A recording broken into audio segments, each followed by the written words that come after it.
घटादि की उत्पत्ति भी नहीं हो सकती। अनुपमृत नष्ट किए बिना मृत पिंड आदि को तो घटादि की उत्पत्ति नहीं होती। इस प्रकार से ऐसी प्राप्ति हो जाने पर सिद्धांति कहता है चेत ऐसा कहो तो न घटादि कारण के अस्तित्व, घटादि के कारण का भी असत्य ही है। घटादि कारण कौन है? मिथ्या ही है। तो जैसे सर्वम शून्य है, उसी प्रकार से शून्य से संपूर्ण जगत की उत्पत्ति भ्रांति के द्वारा उत्पन्न होती है। तो घटादि कारण जो आप सिद्ध कर रहे थे कि घट का कारण मृतिका है असत है, ऐसा जो आपने बोला था वो कहते हैं, पूर्व पक्षी कहते हैं कि असत्य ही है। क्यों? कहते मृत पिंड आदि को जब तक नष्ट किए बिना घटादि की उत्पत्ति नहीं देखी जाती। इति चेत ऐसा कहो तो सिद्धांत कहते ना, ऐसी बात नहीं है। क्यों नहीं है? कहते मृदादि ही कारणत्वात्, मृदादि ही कारण होता है। मृतिका ही घट का कारण होता है। मृतिका के द्वारा बना हुआ जो पिंड है, जिसमें पानी जल आदि मिला करके उसको गीला कर देते हैं, वो पिंड, उसको पिंड कहते हैं। वह पिंड घट का कारण नहीं होता है, उसका तो कार्यांतर है, मृतिका कार्यांतर है, फिर तो मृतिका ही कारण है। तो मृतिका रूप कारण से ही घट की उत्पत्ति होती है। इसलिए पूर्व पक्षी कह रहा था कि जब तक एक कारण को नष्ट नहीं करेंगे तब तक घटादि की उत्पत्ति नहीं होती। ऐसी बात नहीं है। अर्थात मृतिका से घट की उत्पत्ति होती है। उसी को विवरण करते हैं।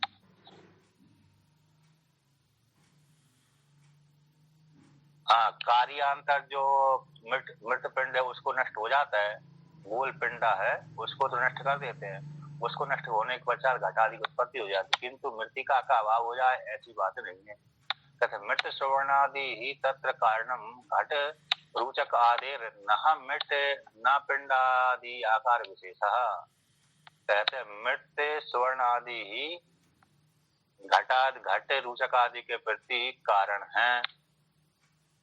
तत्र दृष्टांत को लेकर के कहते हैं मृत सुवर्ण आदि ही घट रुचक आदि के कारण है, नाम पिंड आदि आकार विशेषा। जो पिंड आदि आकार विशेष है घट रुचक आदि के, रुचक यानी आभूषण, तो घट के और रुचक आदि के पिंड आदि आकार कौन कारण नहीं है। तो आभूषणों के, घट के और आभूषणों के पिंड आदि आकार कारण नहीं है, बल्कि मृत स्वर्ण आदि ही घट रुचक आदि के, घट स्वर्ण आदि के कारण होते हैं। तद अभावे भावात, कहते हैं तद अभावे, उनके अभाव हो जाने पर, पिंड आदि आकार के अभाव हो जाने पर उनका भाव देखा जाता है। किनका? घट रुचक आदि का। लेकिन किंतु मृत स्वर्ण आदि के अभाव हो जाने पर, मृत स्वर्ण आदि के अभाव हो जाने पर घट स्वर्ण आदि, घट और आभूषण आदि नहीं होते।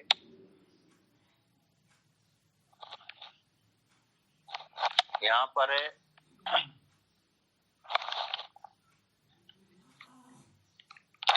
कहते असत्यपि पिंडाकार विशेष से मृत श्रवणादि कारण द्रव्य मात्रत्वाद एव घट रुचक आदि आदि उत्पत्ति दृश्यते। ये नहीं, क्योंकि अब यहाँ पर वर्णन करते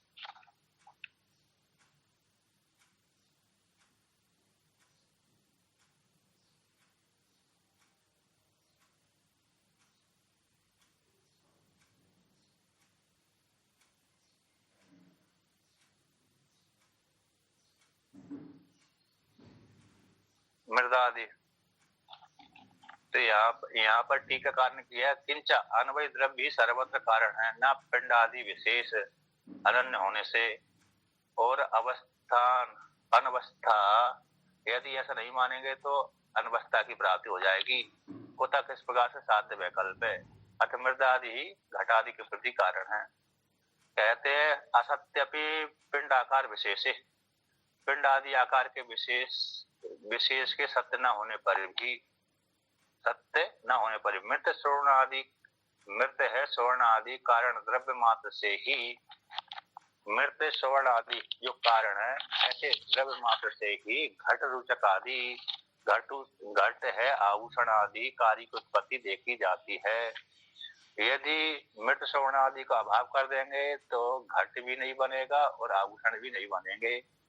किंतु जो पिंड है सोने को पिघला दिया जाता है तो उसके आकार विशेष जो बन जाता है, उसके तो सत्य न होने पर भी मृत श्रवण आदि से ही कैसे कार्य उत्पन्न होते हैं। और कहते तस्मात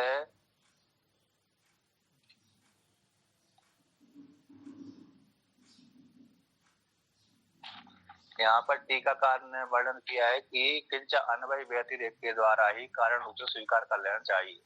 न चा पिंड अभावे घटो न भवति व्यतिरेक अस्ति। पिंड के अभाव हो जाने पर घट नहीं होते ऐसी बात नहीं है, पिंड के अभाव होने पर भी घट रहता है।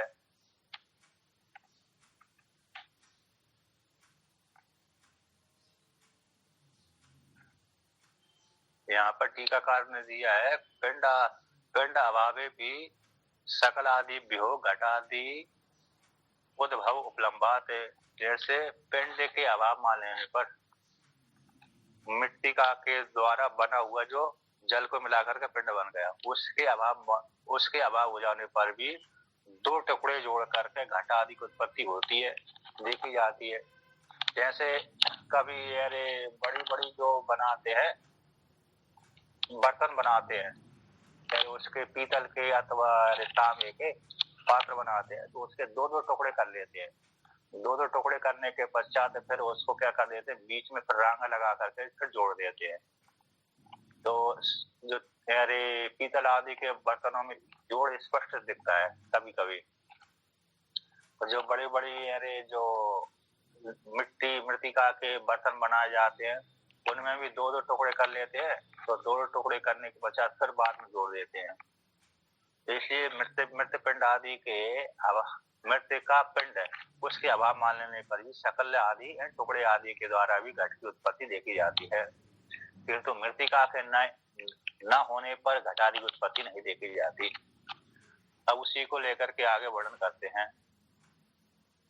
कहते तस्मात नह पिंड आकार विशेषो घटूचक आदि कारणम। इसलिए पिंड आकार जो विशेष है वह घट और आभूषण आदि का कारण नहीं है। रूचक है नहीं आभूषण। कहते असति अपि असति तु मृत स्वर्ण आदि द्रव्य घट रूचक आदि न जायते इति मृत स्वर्ण आदि द्रव्यम एवं कारणम न तो पिंडाकार विशेष है। यह क्योंकि किंतु मृत स्वर्ण आदि द्रव्य के न होने पर घट रूचक आदि न जायते इति घट रूचक आभूषण आदि की उत्पत्ति नहीं होती। किंतु कहते मृत स्वर्ण आदि द्रव्य में कारणम, इसी हेतु से तो कहते मृत स्वर्ण आदि घटे और रूचक आभूषण आदि के प्रति कारण है। मृतिका और स्वर्ण आदि ही घट के प्रति मृतिका कारण है और आभूषण के प्रति स्वर्ण आदि द्रव्य कारण है। ना तो पिंड आकार विशेषा, किंतु जो पिंड आकार विशेष है वह घट के प्रति आभूषण के प्रति कारण नहीं होता।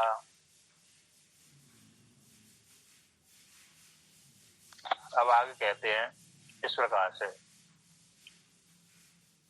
इसी हेतु से वह कहते हैं कि साध्य वैकल्प जो हमने दिया कि घट का कारण मृतिका है, तो मृतिका रूप जो साध्य था कारण था वो साध्य की विकलता नहीं होती।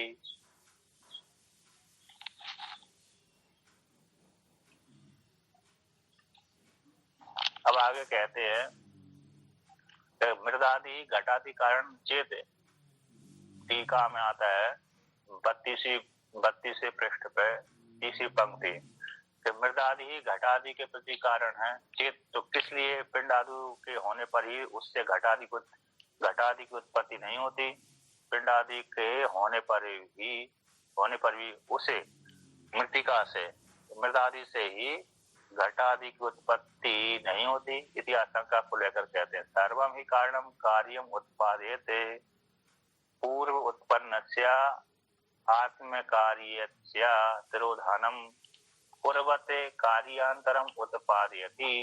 यानी यानी क्योंकि संपूर्ण जो कारण है कार्य को उत्पादन करता हुआ, तो पूर्व उत्पन्न, तो पहले जो मृतिका रूप कारण था उसके द्वारा उत्पन्न जो पिंड रूप कार्य है, उस कार्य का तिरोधान करता हुआ कार्यांतरम यानी घटरूप कार्य को उत्पादयति, घटरूप कार्य को उत्पादन करती है।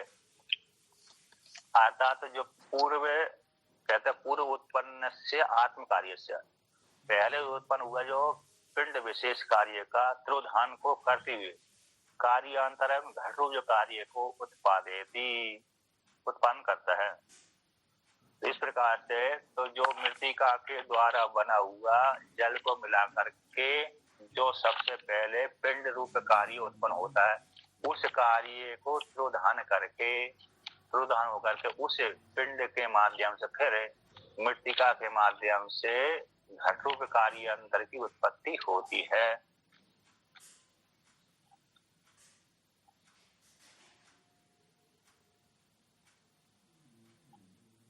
तो इस प्रकार से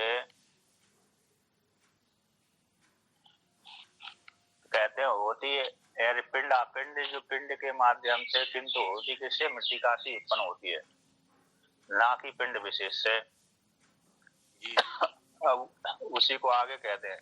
तो यहाँ पर वर्णन करते हैं कि ये दृष्टांत हो गया, दृष्टांत में भी घटाते हैं उसी प्रकार से, जिस प्रकार से मृतिका से पिंड बना और पिंड के माध्यम से कार्यांतर की उत्पत्ति, घटरूप कार्य की उत्पत्ति हो गई। तो मृतिका ही घट के प्रति और स्वर्ण ही आभूषण के प्रति कारण होता है, ये दृष्टांत है।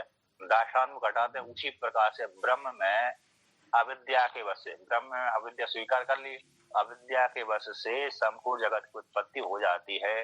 टीका माया ब्रह्मणि तु अविद्या वशात उत्पत्ति रीति भावा, ब्रह्म में तो अविद्या को लेकर के ही उत्पत्ति देखी जाती है।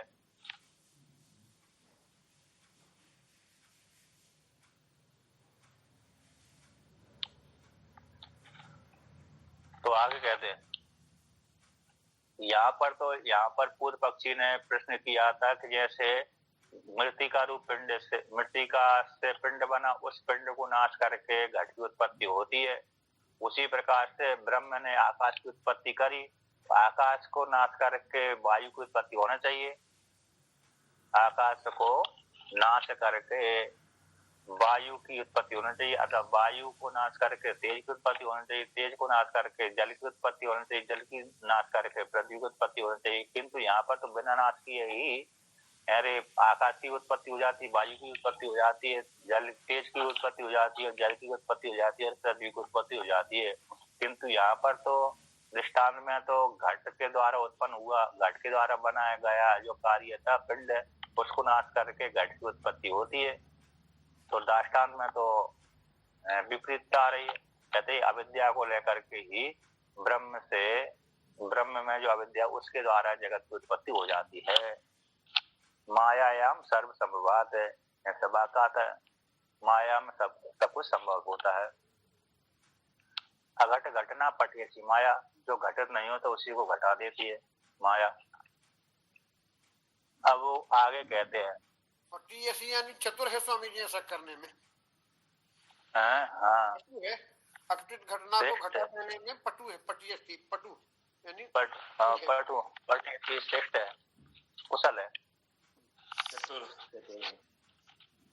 अब आगे कहते हैं कि एकस्मिन् कारणे युगपत अनेक कार्य विरोधात, कहते एकस्मिन् कारण, एक ही कारण में एक साथ अनेक कार्य मान लिया जाए करना, एकस्मिन् कारण में एक साथ ही अनेक कार्य का विरोध होता है। इसलिए तो इस प्रकार से पहले क्रम से होता है, तो एकस्मिन् कारण में एक साथ अनेक कार्य नहीं होता। तो अनेक मानने पर युगपद यानी अनेक है कार्य का विरोध होता है, इसलिए क्रम से होता है। तो घट मृतिका के द्वारा पिंड बना, पिंड के माध्यम से पिंड का नाश करके फिर उसी मृतिका से घट की उत्पत्ति हुई। अब आगे कहते हैं नाचा, तो नाचा को लेकर के यहाँ पर टीकाकार कहते हैं कहते अन्वय द्रव्यम पूर्व उत्पन्न कार्य त्रोधान कार्यांतर्जनति। जो अन्वय द्रव्य है अर्थात अन्वय द्रव्य मतलब कहते मृत्तिका घट में मृत्तिका आ जाती है, यत्र जैसे अन्वय होता है यत्र यत्र धूम तत्र तत्र बन्नी। तो जहाँ जहाँ पर धूम होती है, जहाँ जहाँ पर आपको धुआं दिखता है वहां पर आपको अग्नि का भान हो जाता है, क्योंकि बिना अग्नि के धुआं नहीं उत्पन्न होता। जब तक आग नहीं जलेगी तब तक धुआं भी उत्पन्न नहीं होगा। गैस चूल्हे आदि में तो आग तो जलती है किंतु धुआं नहीं निकलता, तो जान नहीं पड़ता। किंतु लकड़ी, गीली लकड़ी के द्वारा, जैसे कहीं ट्रेन कोयले वाली जो ट्रेन है, तो कोयले वाली ट्रेन से धुआं तो उससे कोयले वाली ट्रेन से धुआं तो निकल गया, किंतु आकाश में धूम दिख रहा है और उसके नीचे ट्रेन है ही नहीं है। तो कहते हैं अवच्छिन्न वाला हो जाना चाहिए। जहाँ पूर्ण दहन होता है वहाँ धुआं नहीं निकलता, अपूर्ण दहन में धुआं निकलता है। जैसे पेट्रोल है, इनमें आग लगाने से धुआं नहीं निकलता, खाना बनाने की गैस में धुआं नहीं निकलता, क्योंकि पूर्ण दहन होता है, पूरी की पूरी जलती है। गीली लकड़ी होनी चाहिए, गीली लकड़ी होनी चाहिए। तो गीली लकड़ी होगी तभी अरे वो धुआं निकलेगा। जैसे लकड़ी पूरी सूखी गई तो कोयले से धुआं नहीं निकलता। तो अन्वय होता है यत्र यत्र धूम तत्र बन्नी, जहाँ पर धूम होगी वहां पर बन्नी हुई अन्वय। और व्यतिरेक हो गया यत्र बन्नी नास्ती तत्र धूमो भी नास्ती, जहाँ पर बन्नी नहीं है यानी आग नहीं है वहां पर धूम भी नहीं होती। तो अन्वय द्रव्य जहाँ पर घट है वहां पर मृत्तिका भी है। तो अन्वय द्रव्य के द्वारा पहले पिंड रूप कार्य उत्पन्न हुआ, तो पिंड रूप कार्य का त्रोधान के द्वारा कार्य अंतर घट की उत्पत्ति हो जाती है। तो चेत यदि तो कार्य के साथ तादात्म्य हो जाने से मृत्तिका रूप जो कारण था कार्य रूप घट के साथ तादात्म्य संबंध होने से स्वयं अपनी नश्चेत है, तो स्वयं भी कैसे हो जाएगा, तो कैसे नाश हो जाएगा। तो मृत्तिका जैसे कार्य जो पिंड था उसके नाश हो जाने पर कारण भी नाश हो जाना चाहिए, तत्र वहां पर उत्तर कार्य उत्पत्ति हेतु का अभाव हो जाएगा। इसकी पूर्व पक्षी शंका कर रहा है यहाँ पर, जैसे अन्वय द्रव्य होता है जहाँ जहाँ पर कार्य होता है वहां पर कारण भी होता है कि नहीं। जहाँ जहाँ पर धूम होगी वहां पर बननी जरूर होगी, तो जहाँ जहाँ पर अरे पिंड है, मृत्तिका का पिंड है, तो वहां पर मृत्तिका भी है, ये अन्वय द्रव्य हो गया। तो अन्वय द्रव्य से पिंड से घट की उत्पत्ति होगी, कैसे होगी, घट की उत्पत्ति होती है। तो द्रव्य जब पिंड को हमने नाश कर दिया, पिंड को नाश कर देने से घट की उत्पत्ति हुई, ठीक है ना। तो पिंड को नष्ट कर देने से घट की उत्पत्ति हो गई। अब जब कहते पिंड का जब नाश हो गया तो पिंड के नाश हो जाने से मृत्तिका का भी नाश हो जाना चाहिए, फिर उससे घट की उत्पत्ति नहीं होना चाहिए, ऐसा पूर्व पक्षी का कहना है। क्योंकि पिंड के नाश हो जाने से उसके द्वारा उसका जो कारण है, क्योंकि पिंड के साथ तारा संबंध से मृत्तिका है, तो मृत्तिका का भी नाश हो गया। जब मृत्तिका का नाश हो गया तो फिर उससे घट की उत्पत्ति कैसे होगी। ऐसी प्राप्त हो जाने पर नच, इसको लेकर कहते हैं नच पूर्व कार्य उपमर्दे कारणस्य स्वाभाविक कारणस्य स्वात्म उपमर्दो भवति। क्योंकि पूर्वकारी उपमर्दे मतलब पिंड है, मृत्तिका के द्वारा बना हुआ जो पहले कार्य पिंड था उसके नष्ट कर देने पर जो पूर्व कार्य के लिए अर्थ हो जाएगा यहाँ पर मृत्तिका का पिंड, जो जल को मिला करके पिंड बन गया था। तो पूर्व कार्य के नष्ट कर देने पर, मृत्तिका का पिंड को नष्ट कर देने पर कारणस्य, जो कारण मृत्तिका है वो स्वात्मा अपनी आत्मा का, अपने स्वरूपभूत आत्मा का उपमर्दो न भवति, इन कारण का नाश नहीं होता। मृत्तिका का जो कारण था, पिंड का जो कारण जो मृत्तिका है, उस मृत्तिका का स्वरूपभूत मृत्तिका का नाश न भवति, नाश नहीं होता। अब उसी को लेकर के निगमन करते हैं, उसी को टीका में वर्णन किया। कार्यांतर में भी सरल करके समझा दीजिए। जैसे देखिए पूर्व पक्षी का फल का नाश नहीं होता, मिट्टी के बर्तनों के नाश होने पर मिट्टी का नाश नहीं होता। यहाँ पर पूर्व पक्षी का शंका है, पूर्व पक्षी ऐसा कहता है कि जहां जहां पर कार्य होता है उसके पीछे द्रव्य अनुगत होता है ना, उसका कारण जाता है। तो उसी प्रकार से घट मृत्तिका से पहले घट बनाएंगे हम, मृत्तिका से घट बनता है कि नहीं? तो मृत्तिका से जब घट बनेगा तो पहले मृत्तिका को हमको गीला करना पड़ेगी ना। जब गीला नहीं करेंगे तो सूखी सूखी मृत्तिका से घट नहीं बन सकता है। तो मृत्तिका को गीला कर देने से उसका नाम हो गया, दूसरा रूपांतर हो गया पिंड। दूसरा नाम क्या बन गया? पिंड बन गया। हाँ, उसको पिंड संज्ञा हो जाए, यानी गीले ढीला जो है ना गोल। अब जब तक त्रिकुमारी पर चाक उस पर रखेगा ना, गोंदा बन गया। तो गोंदा बन जाने के पश्चात अब गोंदा हो गया कार्यांतर, है ना। अब कहते जब तक गोंदा को नष्ट नहीं करेंगे